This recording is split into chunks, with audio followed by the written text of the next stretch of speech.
एक आदमी बहुत जल्दबाजी में सुपरमार्केट पहुंचा। उसने मिनरल वाटर पिया, लेकिन वह पानी उसे सही नहीं लगा। फिर उसने एक विदेशी आदमी की बोतल से पानी पिया, बाशा पापेची, लेकिन वह भी उसकी जरूरत का नहीं था। वह आगे बढ़ा और तभी उसे झरने के पानी से भरी बाल्टियां दिखीं। उसने पानी चखा, यही सही था। उसने तुरंत कई बाल्टियां और ट्रॉली में डाल ली। काउंटर पर वेटर ने मेंबरशिप लेने को कहा। आदमी ने मना किया, लेकिन वेटर समझा नहीं।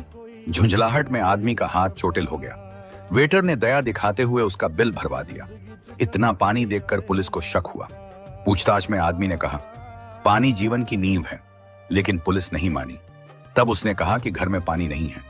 यह सुनकर पुलिस मान गई। असल में उसकी गर्लफ्रेंड घायल थी। उसे शुद्ध झरने का पानी चाहिए था। पानी गर्म किया गया और चमत्कार हुआ। वह पूरी तरह ठीक हो गई। आगे का पार्ट देखने के लिए लाइक और सब्सक्राइब करें।